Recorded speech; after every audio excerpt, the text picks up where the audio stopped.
تفضل اختي. تفضل محمد. عليكم السلام ورحمة الله وبركاته. يا شيخ عندي 3 رؤى بغيت أتكتسبها لي إذا ممكن. تفضلي. يا شيخ أنا تحلمت في رؤية. أول حاجة أنا وزوجي من كثر ما نشاهدك يعني صراحة نؤمن تفسيراتك ومعجبين في تفسيراتك. أنا عندي زوجة أخت زوجي اسمها عبير، شافت رؤية وأنا شفت رؤية وزوجي شاف رؤية. رؤية عبير أنها شافت أن السيدة مريم بنت عمران تضرب بطنها 3 مرات. هذه رؤية عبير. تضرب بطن البنت؟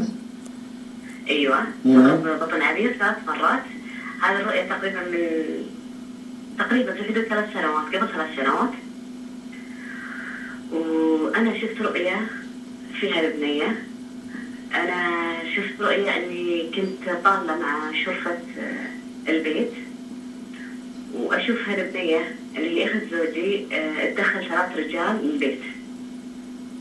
طبعا مش من الأهل هالرجال. نعم. حاولت أنزل وأشوف عشان أشوف هذا الرجال وين رايحين.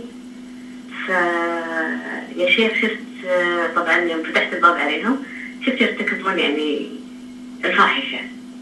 هذا 3 رجال معها. حاولت أنصحها أو أرشدها يعني للصواب، قالت لي هذه مش من شغلك. نعم. فأنا من خوفي على هالبنية يعني ما أدري أنا سألت عن رؤية. رؤية الأخت اللي اسمها عبير في الشيخ في سيدة مريم بنت عمران فسر لي يا شيخ إنها إنسانة غير سوية وإنها تسعى في الخطيئة وإنسانة غير طاهرة. هاي تفسير هاي تفسير حلم الأخت عبير. سألت عنه شيخ عندنا هنا. نعم. ورؤيتي زي ما قلت لك كنت أشوف 3 أشخاص رجال يدخلون معها في مكان ويرتكبون معها الفاحشة. طيب الرؤية الثالثة قلتي؟ الرؤية الثالثة زوجي حلم فيها أن اللي هي أخته عبير تنثر لبن على الدرج، كت لبن. وأنا أنظف هاللبن. هو يشوفها طبعا لما أخذ كت وأنا أنظف هاللبن يعني. طيب طبعا البنت هذه شبه يتيمة يعني يا شيخ. أمها متوفية وأبوها في غيبوبة يعني. طيب الأخت هذه أخت زوجك عايشة معكم؟ إي عايشة معها. الرؤية الأولى قلت لها 3 سنين تقريبا؟ إي رؤيتها لها 3 سنين. هي موجودة جنبك؟ إي موجودة جنبي.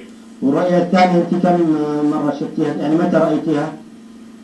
أنا تقريبا من 5 شهور كذا. وسألتي عنها؟ سألت عنها قالوا لي رؤيتي أنا إنها هي ترتكب الفاحشة. أخذ زوجي ترتكب الفاحشة من ورانا. طيب لحظة أختي. الرؤية الثالثة اللي راها زوجك يعني أخوها. أيوة. الرؤية هذه شافها هو قاعد على درج وشافها بتكت اللبن على الأرض وأنا بنظف. واللي سألتوه الرؤية الثانية قال إنها تفعل الفاحشة؟ إيه الشيخ اللي سألناه قال تعمل فاحشة. لا حول ولا قوة بالله. طبعا الرؤية الأولى لها كم؟ معلش أعيد. الرؤية الأولى حقت عبير البنت هذه اليتيمة كم لها؟ هذه حدود 3 سنوات يا شيخ. وسألتوا عنها؟ إيه سألنا عنها قالوا إنها ترتكب الفاحشة. من اللي سأل؟ ترتكب فاحشة. من اللي سأل؟ شيخ من المشايخ. شيخ أنا اللي سألت. طيب معلش خليكي على الخط وبسأل كذا سؤال. تفضل. طبعا الرؤية الأولى واضحة لي وضوح الشمس مثل فلقة القمر زي ما يقولون. الرؤية الثانية بستفسر منها عنك. الرؤية الثالثة واضح عندي. رأيت إنها تدخل رجال 3. إيه. ثم دخلتي عليهم وجدتها تفعل الفاحشة. إيه وحاولت أنصحها طبعا ما رضت. طيب أسألك بالله وش علاقتك مع أخت زوجك؟ طيبة. إيه طيب أنت شبي بسألك بالله العلي العظيم علاقتك أنت وش تكونين لها؟ أنا ما أكل لها إلا كل احترام يا شيخ، وش بقول يعني بأضرها؟ تسمحي لي بهذه الكلمة؟ إيه. أنت كاذبة. تفضل. أنا؟ أنت كاذبة يا مهند. الرؤية الثانية هذه مركبة. أنا أقسم لك بالله العلي العظيم، هل أنت رأيت هكذا وفسرت لك إنها هذه البنت التي رأت مريم ابنة عمران؟ تدري معناته رؤية مريم أنها تضرب في بطنها 3 ضربات؟ تدل على أن هذه البنت سوف تبتلى. أصبر يا أختي. تدل أن هذه البنت اللي اسمها عبير سوف تبتلى بابتلاء من عند الله عز وجل، ثم بكيد امرأة. الضرب الثلاث هنا سوف تبتلى 3 سنين، 3 سنوات سوف تعاني. أنا بسألك سؤال، عقب الحلم هذا اللي شفتيه ماذا فعل بالبنت؟ ما أسمع. عقب ما رأيت هذه الرؤيا، عقب ما سألت لما تقولين أنت ماذا فعل بهذه البنت؟ أخوها ماذا فعل فيها؟ أخوها أكيد يعني أنا وصلت للمعلومة إنه يعني الشيخ يوضح لنا طيب أخوها وش سوالها؟ ما أسمع. أخوها ماذا فعل فيها؟ والله شك فيها يا شيخ صراحة. الرؤية الأولى يا أختي، إن شاء الله منتب أختي، معليش على الكلمة هذه. الرؤية الأولى تدل على أنها سوف تبتلى، البنت هذه سوف تبتلى في عرضها، في عرضها. ضربة السيدة مريم في بطنها سوف تبتلى في عرضها، تبتلى في عرضها. هذا التفسير صحيح. والابتلاء يكون من ناس حوله. وأتوقع أن أنت التي رأيت الرؤيا الثانية، الرؤيا الثانية أنا أقسم لك بها، إذا كان أخوك يسمع أو هي تسمع أو الناس يسمعون، أنها رؤيا مركبة. واضح أنها رؤيا مركبة. بعدين كيف تقول لي أنا يعني أنا دقيقة كيف تقولين؟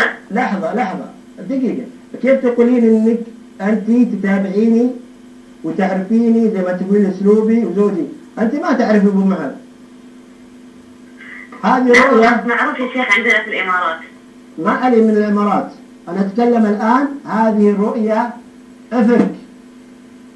أفك منك، أكيد لك هذا. إذا أنا مخطئ اقسمي لي بالله العلي العظيم أنك رأيت هذه الرؤية الثانية، وأنك سألتي وقالوا أن هذه الفتاة تفعل فاحشة. اقسمي لي بالله العلي العظيم. فعلا أنا تحلمت. لا تقولي فعلا. لحظة يا مهند.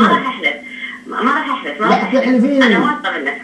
أنت الآن رميت المرأة هذه وأفسدتي بينها وبين أخوها، والله أعلم لك أغراض، لك نوايا خبيثة لتفسدي بين الأخ وأخوها. الرؤية هذه مركبة، وأتحدى أي أحد يقول أن هذه الرؤية حقيقة. رؤيتك وأتحداك أنت. اقسمي لي بالله العلي العظيم أن أنت رأيتي هذه الرؤية. إيه رأيتها. ما بيقول قولي أقسم بالله العلي العظيم الذي رفع السماء وخفض الأرض أني أنا رأيت هذه الرؤية. لا ما راح أحلف. أنت كاذبة. تدري ليش كاذبة؟ رؤية أخوها أنها ترمي اللبن أخته وأنت تمسحين اللبن. هذه تدل على فطرة البنت، وأنت قاعدة تخربين سمعتها. والله إن كانت رؤيتك هذه صحيحة أقسم بالله أنا أترك التفسير الأبد. أنت ركبت الرؤية هذه. أنا واثقة. أتحداك احلفيني بالله الآن إن هذه الرؤية حقيقة. لأنك كاذبة. فيني أفسر هالرؤية مثل ما فسرها الجاهل، أو إنك ما سألت بالأساس، ثم تسجلين مكالمة هذه الحلقة وتسمعينها لأخاها يزيد عليها. لكن أبشرك إذا كانت رؤيتها الأولى 3 سنين فهي نهاية همها ونهاية ابتلاءها، لأن مريم ضربتها 3 ضربات دل على 3 سنين سوف تمر في هذه الفتاة وتنجو بإذن الله. رؤيتك الثانية والله العظيم الآن أتأكد إنها كذب وافتراء. يا أختي إن الذين يرمون المحسنات الغافلات المؤمنات لعنوا في الدنيا. إيش معنى لعنوا في الدنيا؟ لو تعرفين الآية هذه كان كملتيها، لكن أنت امرأة للأسف فيك فسوق، لذلك نشرتي هذا الخبر عند أخوها، وللأسف إذا كان أخوها صدق، أي نعم خليها تقطع. إذا كان أخوها صدق للأسف الشديد أخوها إنسان أحمق ولا يخاف الله عز وجل. إيش الكلام الفاضي هذا؟ أنا أتحداها كانت تحلف وأنا أحلف على هذا أن رؤيتها باطلة، رؤية مركبة هدفها التفريق بين الأخ وأخوها. ويبدو والله أعلم يبدو أن أخوها كان قريب من أختها من أخته، لذلك هي سعت هذه المرأة وأقولها علن الفاسقة، لأن هذا فسوق. وذكر الله عز وجل في سورة الحجرات، تأتينا بخبر تقول أنا تابع، وش تابعيني أنت؟ لو تابعيني ما دقيت علي. للأسف الشديد أسأل الله عز وجل أن يفضحك عن زوجك، وإذا كان زوجك الآن يسمع أحلف بالله علي العظيم أن يتخلص من هذه المرأة، لأن مسحها اللبن هي التي تمشي في هذا الطريق وليس أختك.